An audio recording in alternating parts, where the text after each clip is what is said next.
Class.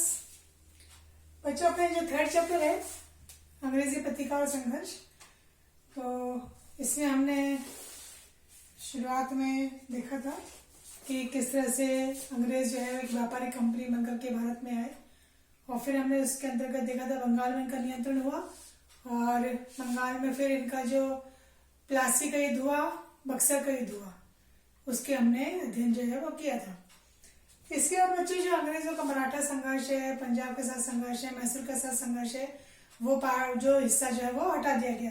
तो अब जो हिस्सा आपका है वो ये वाला है 1857 का स्वतंत्रता संघर्ष, जो कि आपको सबको पता है कि हमारे यहाँ जो स्वतंत्रता संघर्ष हुआ था अंग्रेजों के खिलाफ। तो अब मैं इसमें से आपको कुछ पॉइंट्स बता रही हूँ, आप उसको ध्यान से अपने बुक में भी नोट करते जाएंगे। देखिए 1857 का जो संघर्ष है, इससे पहले लगभग जो है 100 वर्षों तक ईस्ट इंडिया कंपनी को भारत में जो है देशी रियासतों का, राज्यों का, किसानों का, जनजातियों का, सभी का प्रतिरोध सहना पड़ा था। मतलब इनको यहाँ पे अपने खिलाफ जो है विद्रोह को सहना पड़ा था। किंतु ये तो बच्चे विद्रोह थे नहीं, अलग अलग जगह हो रहे थे, मतलब एकजुटता नहीं थी।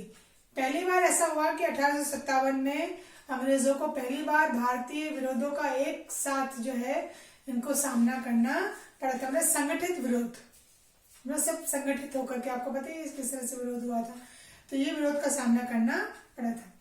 पर यहाँ पर भी क्या हुआ कि अंग्रेज सरकार की जो नीति आपको मालूम है, फूट डालो राज करो, इसी के दम पे इन्होंने राज किया।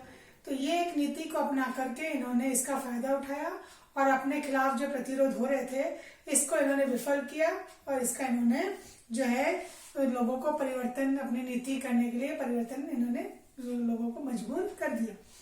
अब इस संघर्ष का स्वरूप क्या था, क्योंकि इस संघर्ष को अलग अलग लोगों ने, जैसे यूरोपीय इतिहासकार हैं, भारतीय इतिहासकार हैं, इन्होंने अलग अलग जो है नाम दिए थे। तो जो यूरोपीय इतिहासकार है वो इसको एक जो है ना अपने खिलाफ संघर्ष नहीं मानते थे, उन्होंने इसको संघर्ष को एक छोटा रूप देने का प्रयास किया। तो विद्वानों में बहुत मतभेद है इस बात को लेकर। क्या मतभेद है, देखिए जहां अंग्रेजी और यूरोपीय साहित्यकार, ठीक है, या इतिहासकार, देखिए वो इसको क्या मानते हैं, इसको आप अंडरलाइन कीजिएगा कि अंग्रेजी और यूरोपीय इतिहासकार इसे सिपाही विद्रोह या सामंती प्रतिक्रिया या मुस्लिम षड्यंत्र का परिणाम बताते हैं। आपको पता है शुरुआत कैसे हुई थी, सिपाहियों ने विद्रोह किया था, अभी अपन आगे चर्चा करेंगे। कारतूस वाला विद्रोह आपको पता ही है, सोर की चर्बी वाला। तो ये कहते हैं कि वो जो छावनी विद्रोह हुआ, ये तो एक सैनिक विद्रोह था, सिंपल, ये तो होते रहते हैं छोटे छोटे जो विद्रोह हैं, या मुस्लिम षड्यंत्र था ये, इस तरह से, या वो इसको कहते हैं सामंती प्रतिक्रिया, इसका रूप ये नाम इसको देते हैं। ये किसका विचार है, ये यूरोपीय और अंग्रेजी इतिहासकारों का। जबकि भारतीय इतिहासकार जो है अपने, वो कहते हैं कि ये जो विरोध था ये सैनिक असंतोष से आरंभ हुआ।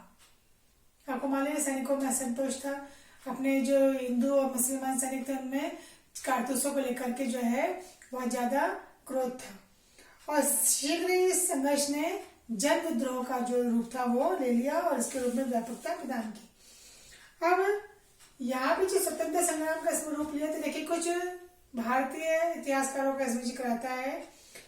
सुरेंद्र नाथ सेन ने कहा है कि ये युद्ध धर्म के नाम पर प्रारंभ हुआ और स्वतंत्रता संग्राम में जाकर के समाप्त हुआ, ये इनका कथन है। वहीं डॉक्टर विनायक दामोदर सावरकर का नाम आपने सुना होगा, यहाँ पर अंडरलाइन कीजिएगा, इनकी पुस्तक का नाम आ रहा है भारत का स्वातंत्र समर, समर है ना युद्ध, वॉर ऑफ इंडियन इंडिपेंडेंस, मतलब भारत का जो इंडिपेंडेंस के लिए जो पहला युद्ध हुआ इसमें। तो इस युद्ध को उन्होंने भारतीय स्वतंत्रता संग्राम का जो है शुरुआत बताई, इसको एक युद्ध के रूप में इन्होंने बताया। अब यहाँ पे बात आती है कि स्वतंत्रता संघर्ष के कारण क्या थे, क्या क्या वजह थी जिसलिए ये स्वतंत्रता संघर्ष हुआ, और फिर कैसे इसका प्रचार पूरे देश में हो गया। तो संघर्ष के बहुत सारे कारण थे, जैसे अंग्रेजों की आर्थिक नीति, आपको पता ही है कि हमारे यहाँ के जो कुटीर उद्योग धंधे उनको बंद कर दिया था इन्होंने, इतने ज्यादा टैक्स लगा दिए गए थे स्वदेशी के, और बाहर से आने वाले सामान को उनको शुल्क से मुक्ति कर दी गई थी। तो स्थानीय सामान तो बहुत महंगा हो गया था और बाहर से आने वाला सामान जो था इनका सस्ता हुआ। तो ये आर्थिक नीति ने हमारे जो उद्योग धंधे हैं, कुटीर उद्योग हैं, इनकी कमर जो है वो तोड़ दी थी। तो लॉर्ड डलहौजी का हड़प सिद्धांत में मालूम है कि जिन राजाओं की संतानें नहीं होती थी, ठीक है, उनके राज्यों पे ये कब्जा कर लेते थे, और जो दत्तक जो विधि होती थी पुत्र को या किसी को जो है गोद ले लेना, वो भी इन्होंने समाप्त करवा दी थी ताकि उनके राज्यों को ये हड़प सके। साम्राज्य विस्तार की नीति तो आपको मालूम ही है, राजाओं के जो है इनको अपने पक्ष में कर लेना और उनके विस्तार, उनका साम्राज्य जो है अपने इसमें विस्तार कर लेना उसका। इसके अलावा सामाजिक, धार्मिक, सैनिक कारण भी इसके थे। तो यहाँ पे हम बात करते हैं स्वतंत्रता संघर्ष का कैसे प्रारंभ हुआ और कैसे कैसे इसका प्रसार पूरे देश में हो गया। सबसे पहले आपको मालूम ही है कि सैनिकों ने, उनको जो कारतूस मिलते थे उसको मुंह से खोलना पड़ता था। उस कारतूसों में जो है सुअर की, गाय की चर्बी जो है लगी होती थी। इसका भारतीयों ने अपने धर्म के ऊपर आघात बताया और हिंदू और मुसलमान दोनों के जो सैनिक थे इन्होंने इसका उपयोग करने से मना कर दिया। तो उनको क्या कर दिया कि अनुशासनहीनता का आरोप लगा दिया गया कि भाई आप सेना में रहकर के और सेना के जो है कार्य को नहीं कर रहे हो, तो आपको अनुशासनहीनता में मानते हुए उनको दंड दिया क्या। तो ऐसे में जो सबसे पहले मंगल पांडे का नाम आपने सुना है, मंगल पांडे ने जो है बैरकपुर की छावनी में विद्रोह किया और विद्रोह के दौरान एक अफसर की जो है वो हत्या भी हो गई। ब्रिटिश अधिकारियों ने फिर क्या किया कि 34वीं NIA रेजिमेंट को तोड़ दिया, भारतीय सैनिकों को दंड दिया। जब छावनी में सैनिकों ने चर्बीयुक्त कारतूसों का प्रयोग करने से मना किया तो सैनिक न्यायालय ने इनको कारावास की सजा दे दी, ये दंड के रूप में इनको दे दिया गया। तब सैनिकों ने क्या कर दिया, खुला विद्रोह कर दिया, वो बिल्कुल आमने सामने के जो रूप में आ गए और उन्होंने अधिकारियों की गोली मार करके हत्या कर दी।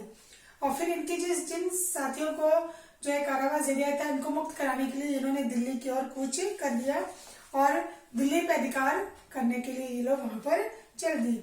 तब तक बहादुर शाह द्वितीय को सम्राट घोषित कर दिया गया था और दिल्ली जो है अंग्रेजों के हाथ से निकलना उनके लिए एक बहुत बड़ी एक कहना चाहिए क्षति के रूप में आ गया था। अब धीरे धीरे क्या हुआ, क्रांति जो आरंभ हुई धीरे धीरे अपने देश में बहुत सारे राज्यों में फैल गई। अब अंग्रेजों ने क्या किया, जब दिल्ली के हाथ से निकल के बहादुर शाह जफर के हाथ में आ गई तो इन्होंने दिल्ली में पुनः अधिकार करने के लिए सेनाएं बुलाई पंजाब से और सैनिकों ने घोर युद्ध किया। लेकिन बाद में फिर क्या हुआ कि अंग्रेजों का दिल्ली पे अधिकार हो गया, सम्राट को बंदी बना लिया गया। आपको मालूम है फिर इनको जो है सम्राट को, बहादुर शाह जफर को भी जेल कर दी गई थी। दिल्ली के निवासियों से प्रतिशोध जो है वो लिया गया और सम्राट के जो पुत्र हैं उनको भी जो वहां पर गोली मार करके हत्या कर दी गई।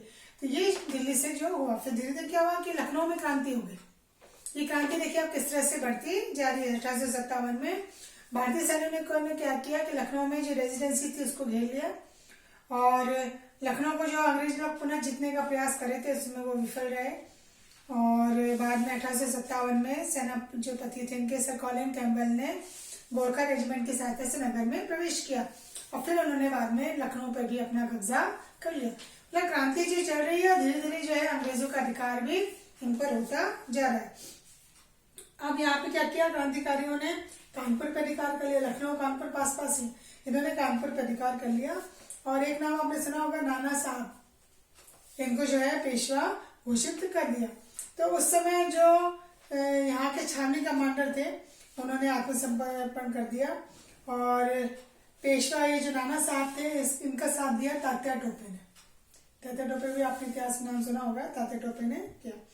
किंतु इस बीच क्या हुआ, सर कैम्पबेल ने पुनः कानपुर पर अधिकार कर लिया और तात्या टोपे को जो है वहां से निकलना पड़ा, वो वहां से झांसी चले गए। अब झांसी पहुंचे तो झांसी में क्रांति का आरंभ हो गया। ठीक है, अब देखिए धीरे धीरे कैसे कैसे क्रांतियां जो है वो आगे बढ़ती जा रही है। अब रानी लक्ष्मीबाई झांसी का आपको मालूम है, इनको वहां पे शासक घोषित कर दिया गया पर सर यूरोज जो था उसने झांसी पे आक्रमण करके और उस पर अधिकार कर लिया।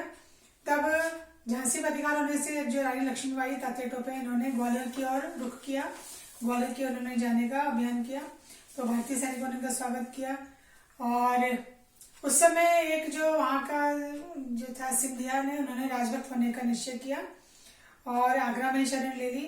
तो ग्वालियर में पुनः अंग्रेजों का जो था वो अधिकार हो गया और इसी बीच रानी लक्ष्मीबाई अंग्रेजों से संघर्ष करती हुई जो है वो वीरगति को प्राप्त हो गई। तात्या टोपे वहां से निकल गए किंतु सिंधिया जिन्होंने अपने आप राजभक्त घोषित कर लिया था उनके सामंतों ने उनको पकड़ लिया, अंग्रेजों के सुपुर्द कर दिया और यहाँ पे अंग्रेजों ने तात्या टोपे को जो है फांसी दे दी।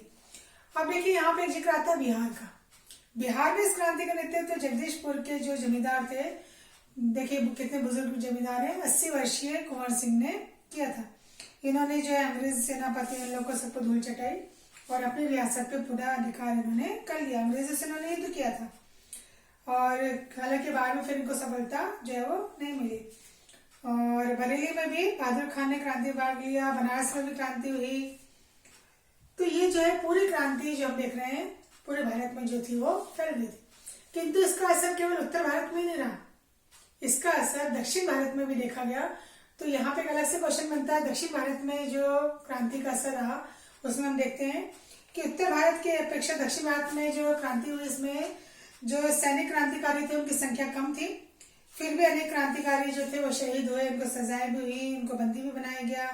इसमें कुछ नाम आ रहे हैं दक्षिण भारत का, रंग बापूजी गुप्ते, सोनाजी पंडित, रंगाराव पंगे जो है, ठीक है, मुडंगी छोटा सिंह कर्नाटक में, सैयद अलाउद्दीन जो है वो हैदराबाद में, अण्णाजी फडणवीस कोल्हापुर में, सुल्तान बख्श गुलाम बोस मद्रास में, अरुणागिरी कृष्णा, ठीक है, मुलगावल स्वामी कोयम्बटूर में और विजय गुदारत केरल में। ऐसे कुछ खास खास इनके नाम हैं जिन्होंने अंग्रेजों का मुकाबला किया, क्रांतियां की, विद्रोह किया।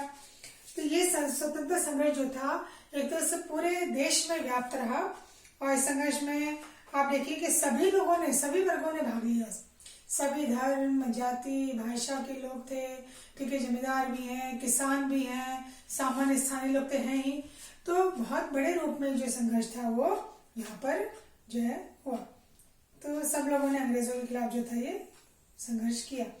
तो आगे इसमें अभी अपन और देखेंगे कि जनजातीय आंदोलन भी जो थे वो हुए। तो जनजातीय आंदोलन क्यों हुए, इनकी वजह क्या थी और इस संघर्ष का इसमें क्या रूप रहा, इसका अध्ययन अपन बाद में करें।